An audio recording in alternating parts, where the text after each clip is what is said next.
in the community, the chief of Summit Township Fire Department, Tim McEldowney, and Deputy Chief of the City of Jackson Fire Department, Tim Gonzalez.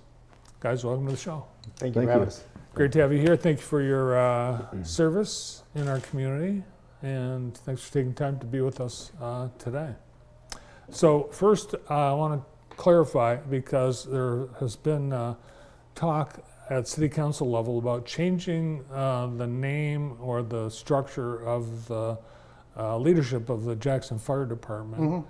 And I believe they've gone ahead and decided that they're going to separate police and fire services into two separate in the city. Yeah, that's correct. That happened 2 weeks ago at the last council meeting. So that will take effect January 1. Okay. There will be a police chief and there will be a fire chief for both departments. On January 1, it's likely your title would change from deputy chief to fire chief. It's been like 12, 14 years we've had this. Yeah, the director of the police and fire services has been established for about 14 years, 12 to 14 years, I believe. So yeah, it's been a long time, but we've got a lot of good things going on in the fire department, and I think this is just another step into some of the great things that we have going on in the community. Cool. And Tim, you've got actually two jobs. You're the chief of Summit Township, but also Spring Arbor. Yeah. I tell everybody that I meet, I have the best job in Jackson County. Absolutely love the fire service. It's something I got into a little later in life. The two communities that I represent are just outstanding. It's a great day to go to work, and I just love my job. So. And you're also, I think, the head of the Jackson County Fire Chiefs Association too. Yeah, just a quick little call out to that. In the law enforcement world, there's layers to law enforcement. In the fire service, there is no county fire department or backup. We depend on each other. So really proud of the Jackson County Fire Chiefs Association. We do things as an association that benefits all of Jackson County. And it is, I would say it's a brotherhood, fire service, and you guys work as brothers. Regardless of government boundaries, when life is on the line. For many years, you've had reciprocal agreements to help out. But recently, you've taken that a step further. Can you tell us about that? Yeah, so this is an endeavor that we do have mutual aid agreements where we send fire trucks to different locations when the fire comes in. But for about a year, we've been able to identify different areas in both Summit Townships as well as the city of Jackson that we can get fire trucks from different municipalities into those other at a quicker rate. We're providing a faster response, cutting down on emergency traffic going across different jurisdictional lines. So this is something we've been doing for about a year, and through the data that we've been able to collect, we've been able to show faster response times, more effective quality of service being provided at a faster rate, and also been able to show some monetary costs bringing down from associated with maintenance, fuel costs as well. So we're just really trying to send the closest apparatus to the emergency in the shortest amount of time in a safe manner. And here you guys are in this photo announcing the cooperative agreement and the success that you've had. And you provided some statistics on exactly how many minutes you've been able to shave off response, I think particularly in Summit Township, Tim. Yeah, our northeast corner of Summit Township is served out of our Ferguson Road Station. And to cut across and get over to that area up on Francis Street, up by South Street, was about a 6-minute response time.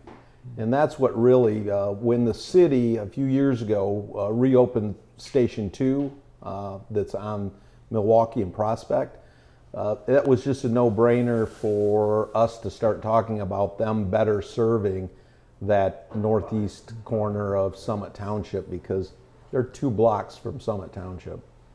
Yeah, and you've, I think, even got some equipment that you're parking at that station. That's correct. One of the things is this has been a kind of a long process where we've looked at purchasing over the years, and it's just a step-by-step very systematic approach to managing our resources better. So we look at something, we document it.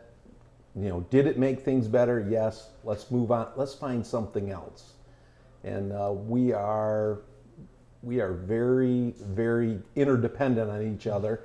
But again, it's resource management, and we want to make sure that we're getting the biggest bang for the buck, and providing the best service that we possibly can.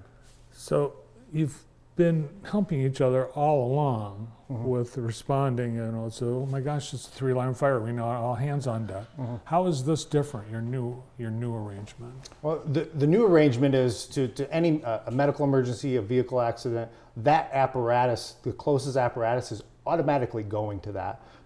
Would it be a single engine response where we only need one fire truck or multiple? We've set up so that the closest fire trucks, we're not looking at the name on the fire truck, go to that incident, leaving the farther fire truck available for other emergencies, because when a fire comes in, that doesn't stop medical emergencies, vehicle accidents, other fires from happening. So we always have to be prepared for what's going to happen next. So these vehicles are automatically going into these certain areas that we've identified that these vehicles can get to faster.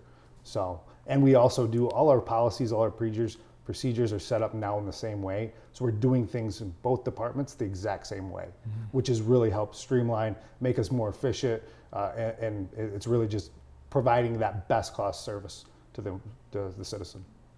A citizen of the township or the city, they might say, wait, I'm paying taxes for my city fire department, not for helping people out in Summit. The cost to a taxpayer doesn't go up by having this cooperative arrangement. With the number, we knew the number was going to be fairly close when we started this process and divided and had the new response areas.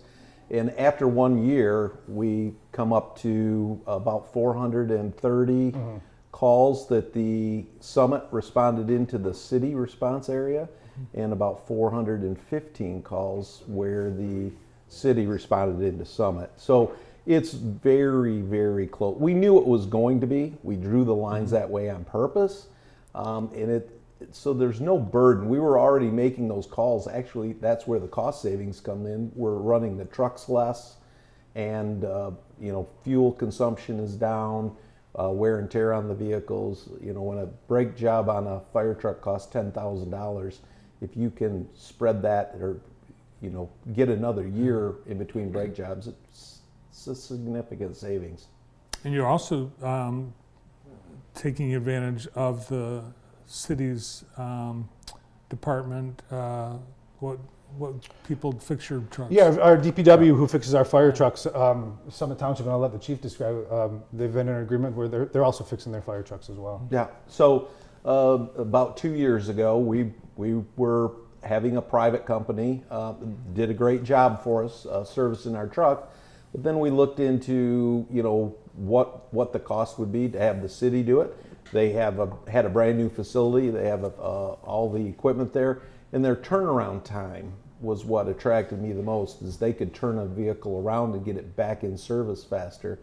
So we negotiated with the city. The price was good. It was a cost savings for us, and it got our truck back in service faster. So we've been very pleased with that. Yeah, as a resident of either township or city, it's got to be, I would say, comforting to know that in some cases, you're going to have a fire truck at your door 4 minutes faster than if you didn't have this agreement. Yes. And I see we've got your trucks parked together at your training tower. You're already doing training together, and that's been going on for many years. Yeah, for many years we've been training, but for the last few years we've been able to do single trainings that cost the department less money by having single instructors.